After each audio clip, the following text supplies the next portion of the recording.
Welcome to Korean Cinema Channel. Today I would like to send you the following news. Shocking.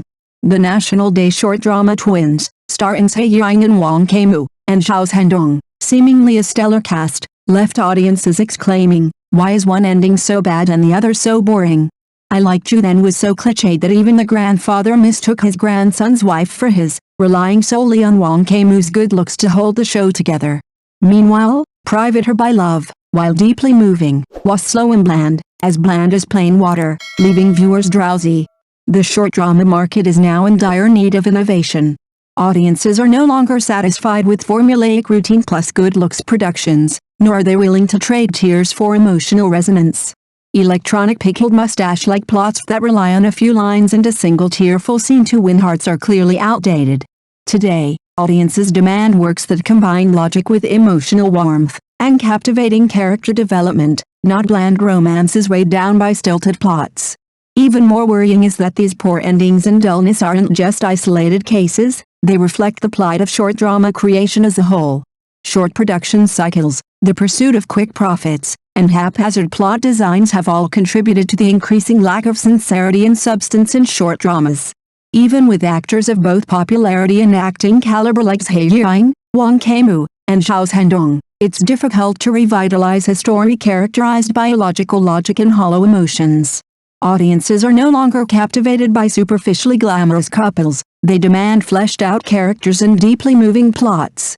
These two short dramas released during the National Day holiday showcased the polar opposites of the market. One relied on visuals to draw attention but ended poorly, while the other, deeply moving, fell flat.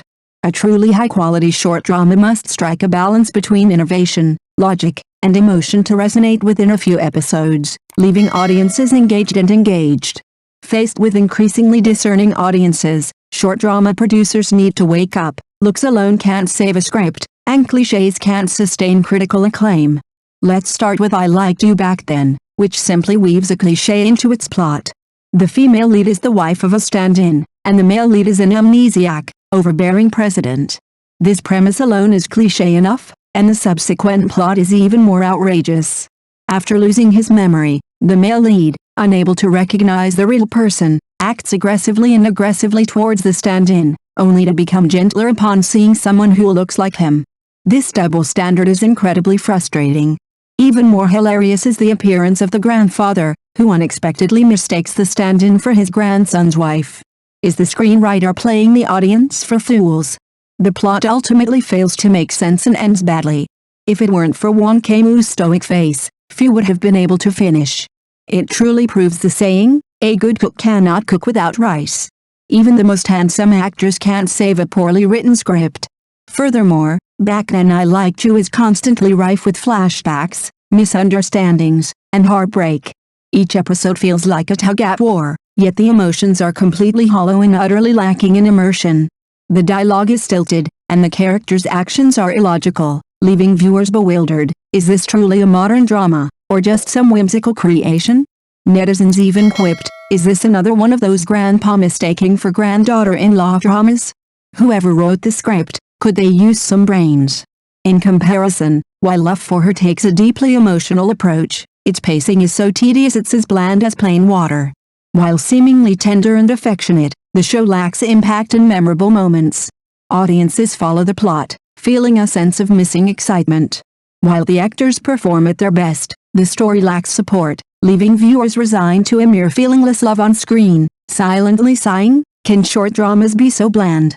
These two dramas released during the National Day holiday showcase the current dilemma of the short drama market. Some rely on looks but end poorly, while others are deeply emotional but blandly uninteresting. Audiences are no longer satisfied with superficial sweetness, they demand works that combine logic, emotion, and value. No matter how hard the actors work, they can't overcome the screenwriter's shortcomings and outdated formulas. For short dramas to truly be popular, they must return to sincerity, a fleshed-out plot and relatable characters, to move the heart and keep viewers glued to their screens. In just a few episodes taking a look at Love for Her, it follows a story of unrequited love and redemption, with a school hunk secretly in love with a down-and-out school belle, punctuated by a mixture of parental grudges and contractual relationships. The male protagonist, driven by guilt, approaches the female lead, willingly taking the blame and tarnishing his reputation. He then waits for her for 8 years, even across borders, refusing to give up. This deeply moving plot is quite touching. The production also shows care, with polished visuals and excellent acting. Zhai Yiying plays the independent schoolgirl with a natural air of melodrama, and Zhendong's subtle gaze reveals a genuinely rapport with her.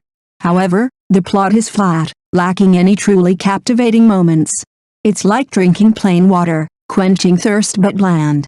Once you're done, you forget the details. It's a fairly standard drama, neither disappointing nor stunning.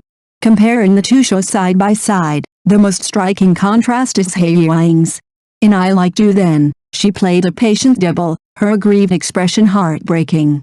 In Love Me, she becomes a strong-willed campus beauty, her words and actions radiating energy. Her ability to pull off two such contrasting roles clearly demonstrates her acting chops, but the script's inadequacy doesn't hold up. Wang Kaimu's temperament is perfectly suited for a domineering CEO, but the show's illogical plot leaves his character feeling stale. Zhendong's nuanced performance brings the subtle intrigue of a secret crush to life, but it's a shame the plot doesn't allow him more room to develop. The contrast between these two dramas actually hits a sore spot in the current short drama market. Looking at the short drama list, 8 out of 10 feature doubles, amnesia, and contract romances, the same old tropes repeated over and over again. Either pregnancy leads to a backstabbing, or the male lead is indifferent to women and only loves the female lead, who wouldn't get tired of watching it? And then there's Love Every Second, whose distorted values were immediately rejected by the audience. Today's audiences are no longer at the stage of just watching brainless fun. What everyone wants is a drama with coherent logic and positive values. Even if it is short, it must have content. Fortunately, the industry is changing. The state administration of radio, film, and television has long since cracked down on anti-intellectual shorts, banning those who promote get something for nothing. A previous show, The Reason I Go Back to 17, did a fantastic job integrating social issues like school bullying and parent-child relationships into its emotional storylines, creating a compelling and meaningful narrative. This is what shorts should be, subtle yet powerful, brief yet not superficial. If everyone focused on creating content like this, how many bad shows would there be? Ultimately, what matters in shorts isn't the actors' looks or the novelty of their tropes, but their sincerity. Even the best actors are useless without a good script. Even the most tolerant audiences can't handle the constant stream of disappointments. People are increasingly demanding shorts, shifting from exciting to high quality. This is a good thing, forcing creators to return to their roots and avoid creating fast-moving, traffic-generating products. Finally, I want to ask everyone, if future shorts continue to rely solely on good looks, with the plots either lame or bland, turning electronic pickled mustard greens into electronic minefields, will you still click on them? The purpose of watching TV series is to have fun, not to get angry. I also hope that the creators can spend more time and effort to make good dramas that are truly touching, so as not to waste the actors' abilities and disappoint the audience's expectations. Thank you for watching my channel. See you in the next videos. Thanks.